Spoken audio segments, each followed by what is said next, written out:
The NFL Scouting Combine wrapped up today with the offensive line. So we're talking thick dudes and inches. We're going to go over our winners and losers from the day. Special thanks to our friends over at Underdog Fantasy for sponsoring today's video. More on them a little bit later, but let's go ahead get into some of the guys who actually didn't participate. Starting with Donovan Jackson, which isn't a total surprise. Just Ohio State, they ended the year national champions. They were the last team to play a game there with Notre Dame. So he's going to perform his pro day. No biggie there. And then we have Cameron Williams out of Texas. Measured out, will perform at his pro day. Ended up having like 11 and 3/4 inch hands. The largest mitts of the bunch. Largest mitts, I think, in this class in general. He was 6'6", 317, 34.5 inch arm length. So yeah, we already knew the tools with him are pretty intriguing. Nonetheless, Charles Grant out of William & Mary, I'm surprised. I'm kind of curious if something is up with him medically, because he ended up skipping out on the Senior Bowl and now not performing here at the Combine. I'm kind of curious if something is up, why he did not perform today. I'm gonna look more into it. Maybe it's just something I've missed, glossed over.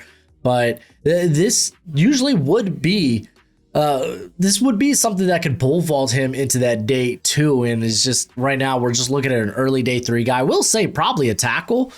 Did play tackle at William & Mary and ended up having close to 35 inch arms.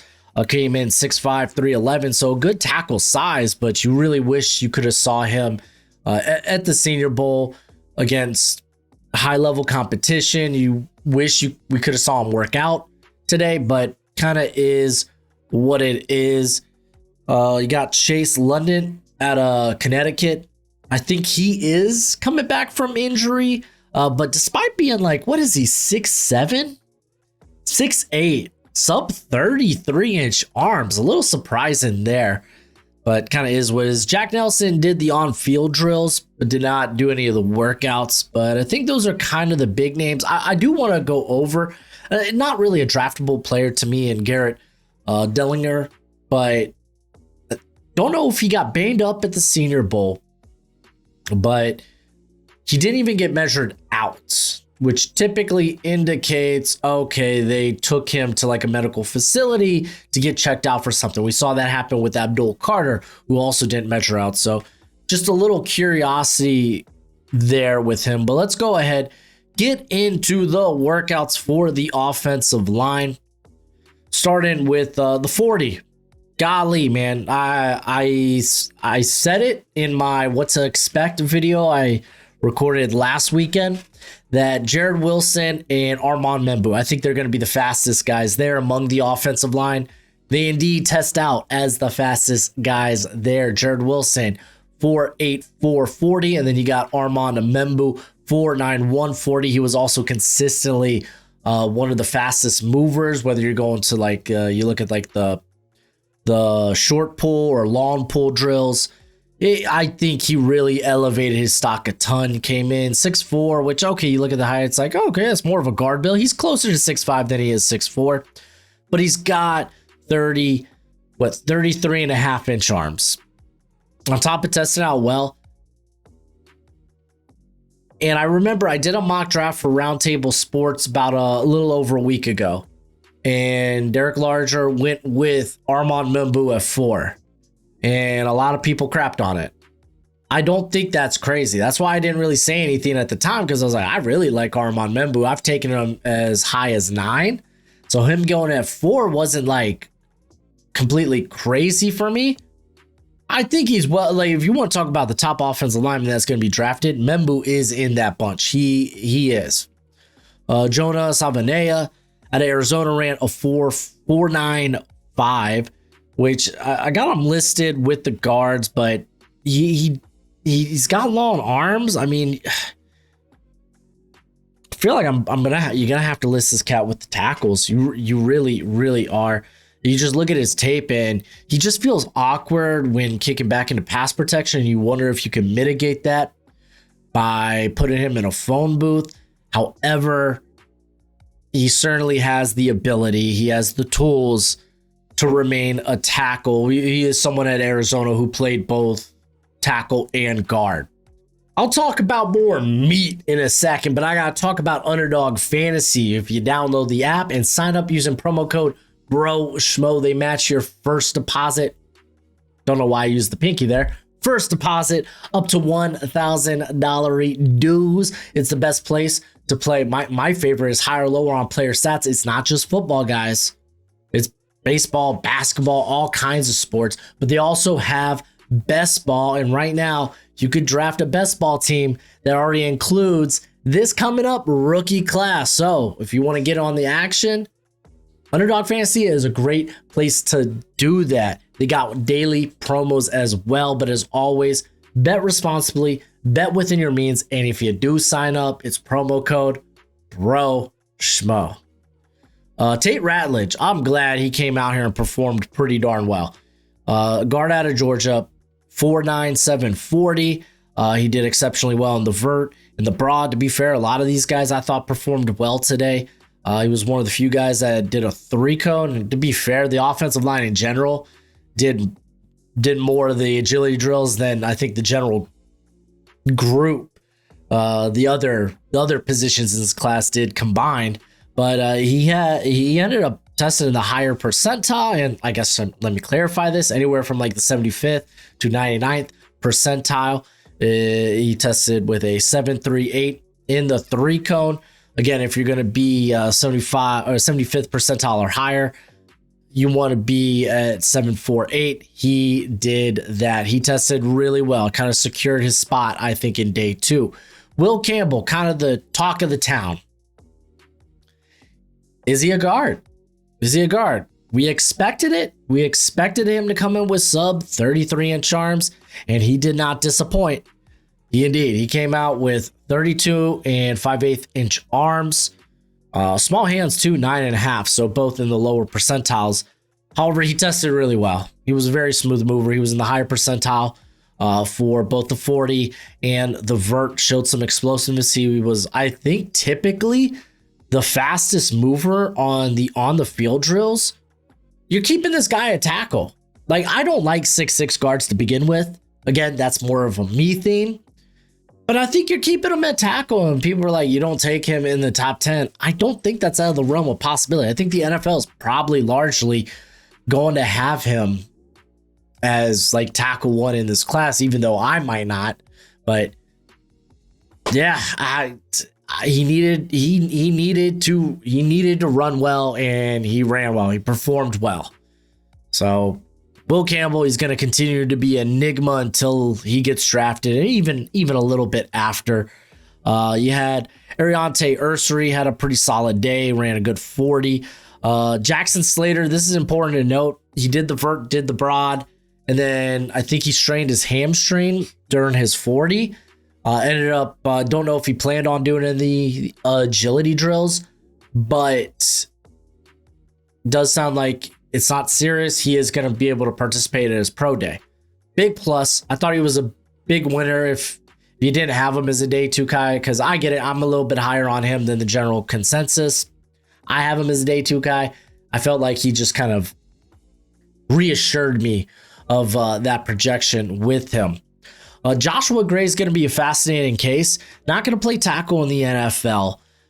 He is a bit undersized regardless. He's sub 300, came in at 299. But he's a seasoned player that probably profiles best at maybe guard or center in the NFL. I haven't really decided to which. And I mean, I don't know. I prefer, if you're going to be around that 300 or even below it, you probably just stay at center. I feel like that's probably ideally where I want to keep you, but he performed well on the day. Connerly had a solid day, ran a 5:05 in the 40, but let's go ahead. Let's jump to the bottom and we'll continue. I want to talk about more names. So as we go through the drills, we'll talk about more names. You like the NFL draft. Matter of fact, you love the NFL draft, which means you're going to love my draft guide. If you want to know every player your team drafts or even signs as an undrafted free agent, then this is for you. My draft guide updates every day, and you'll be able to see those updates in real time as I add new evals and player backgrounds. It'll have analytics from this year and last year. It'll have the pro day and combine numbers. It'll even have my notes from the senior and Shrine Bowl. It's a one-time purchase of $30 via PayPal, Venmo, or the Cash App. You can check out the pinned comment or the description if you want to follow those links. And when you do purchase it, please be sure to include your email because it is a Google spreadsheet. So I'm going to require your email. Don't make me hunt it down because I will hunt you down. I will find you and I'll make sure you get your money's worth. Anywho, thanks for supporting the channel. But let's talk some of the bad performers on the day. Tyler Booker started the day hot, coming in 30 pounds lighter than what Bama listed him, but we kind of already knew that last year he probably played closer to 320, 330 than 350. Came in at 321 at 6'5", had 11-inch hands, so again, among the biggest mitts. 34.5-inch arms, so it's like, oh, maybe he can make it a tackle. And then he performed. Ran a 5.38. Now, again, let's talk about correlation. I think that's the important part. Typically, when it comes to what workouts translate in the NFL among the offensive line, because it is a little bit different from tackle to actual interior player. It's typically that 10-yard split. You want a very low 10-yard split. And here, I'm just pulling up correlation right now. Okay, so typically it's arm length and it's the 10-yard split when it comes to like the bench, because a lot of people put some weight in the bench when it comes to offensive linemen. And I think that is more true for the interior than it is for tackles. Because when you look at the NFL, the guys with higher reps on the bench played fewer snaps in the NFL compared to guys with lower reps on the bench. They typically play higher amount of snaps. So a little interesting correlation there to be made, though they're not. I don't know if they're doing the bench today. I imagine they do it tomorrow. Typically, you do it a day after whatever your workout was. So we won't be getting those numbers, I assume, until later. I'll do a quick check again. I don't know specifically, but nonetheless, Tyler Booker, well, a 5.38. That it's not in the lower percentile, but it's close. However, his 10-yard split was atrocious, 196. Really bad. I think that was the lowest among everybody here. Maybe aside from, no, I even think Brandon Crenshaw Dixon probably had a better 10-yard split. We'll jump to that time in a second, but Tyler Booker, kind of an uneven showing here at the combine. But again, you're going to kind of trust the tape when it comes to him. Brandon Crenshaw Dixon, man, I feel like kind of tanked his stock today because he's someone, you go to the film at Florida, he is an older prospect. But you go to the film and you're like, you know what? He's got really good length at 34.5-inch arms. He feels like he's got decent enough mobility. Like he moves well for a guy that's like the 6'7", 6'8" build. But he's not like the most nimble-footed dude, but you think it's adequate for the NFL. And then he tested anything but, man. His 10-yard split, 187, which lower end of the percentile. His vert, his broad, they were both in the red for me. His 3-cone, I think it was the worst among the group. Matter of fact, we could just go ahead and jump to that 3-cone because ironically enough, 3-cone typically has a good correlation, more so actually with the interiors, but there is some relevance there. Like we want to see how you can move, especially out in space. And let's just go to the bottom here. Brandon, again, Crenshaw Dixon, the worst 3-cone of anybody there at the combine. Legitimately, a guy that I thought was probably maybe like a 5th, 6th round pick. You look at him more like maybe 7th to UDFA. Like again, you're going to rely on the tape, and that's what keeps him draftable probably. But not a great day for him, man. Really bad day, actually. When it's all said and done. Tate Ratledge was your top performer in the 3-cone. I think I mentioned that.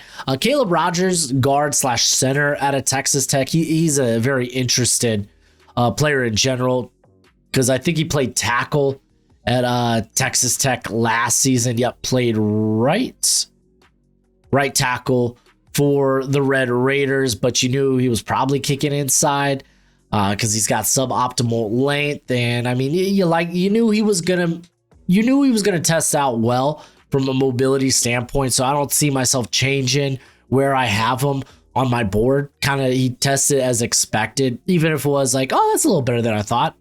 We knew he was athletic. Same with Carson Vincent, the offensive tackle out of Alabama A&M. He tested really, really well today, but we do know he is very unpolished. So this is someone who's got good traits.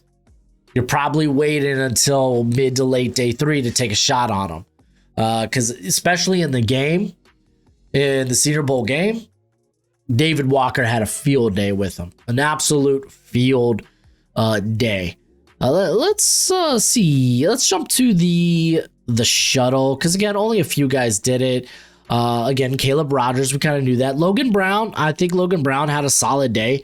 He's someone that's going to move up a little bit for me. He had a good vert, good broad. I like his build. I like his length.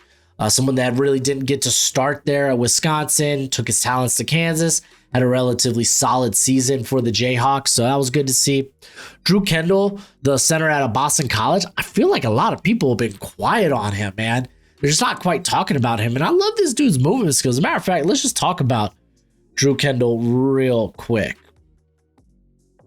As if you're unfamiliar, he was a former 4-star out of the 2021 recruiting class, played both offensive, defensive line. His father, Pete, played offensive line for Boston College. He was drafted in the first round of the 1996 NFL draft by the Seattle Seahawks, where he would spend 13 years in the NFL. So he's got a pedigree, but we knew the dude had really good movement skills. He showed that in both the 3-cone and the short shuttle. So had himself a solid day. Jared Wilson again popping up here. Already knew he was going to be hella athletic. Again, tested out exceptionally well. Eli Cox out of Kentucky had a pretty good day, but for a guy that's kind of like, he was at 306, so it's not like he's undersized. But again, you go to his tape and it's kind of like, man, it is what it is. It's fine-ish.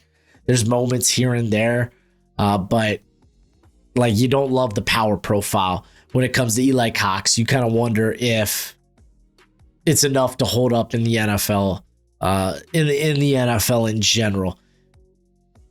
Now let's talk about you know what? Let's actually jump to the vert. A lot of guys performed really well. A lot of guys jumped well. Side note, we've kind of already been blowing this guy up since the Senior Bowl. Gray Zabel had a phenomenal day. Just utterly phenomenal day. Tested out exceptionally well. Jumped out of the gym.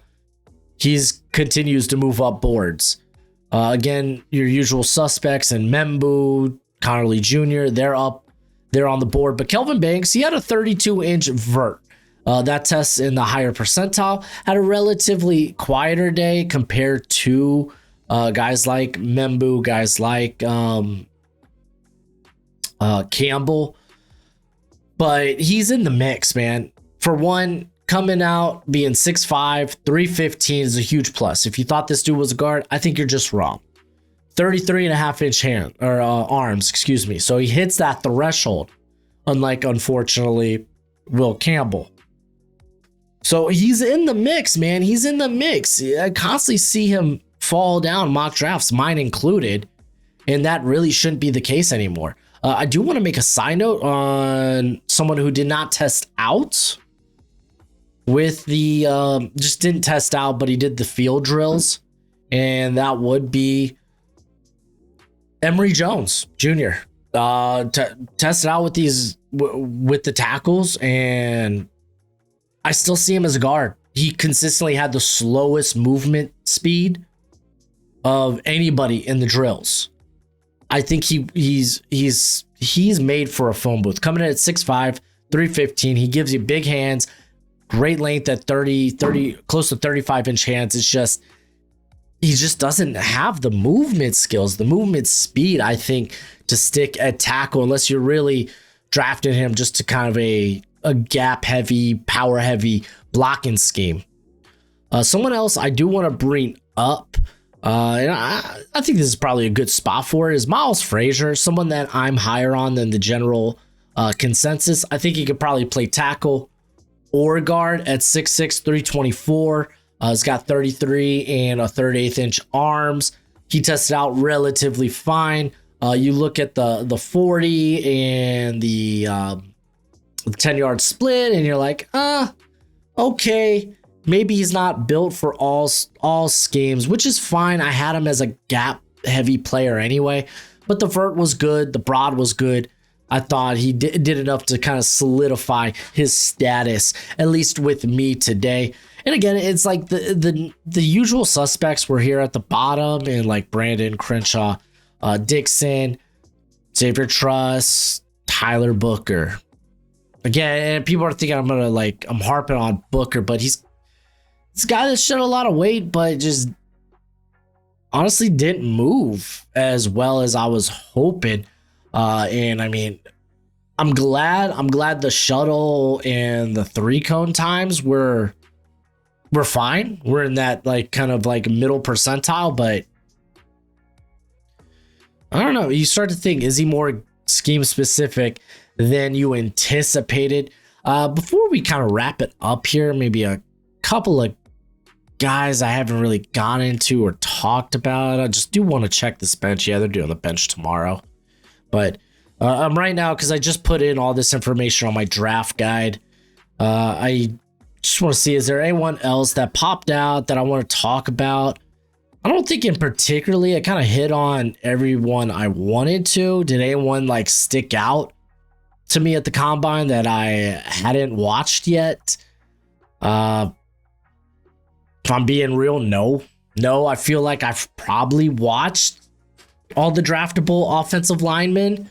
I might come back to the class and see if anyone tested well at their pro day and see if I could find their tape and maybe do a quick eval there. But I think for the most part, like it's a fine class.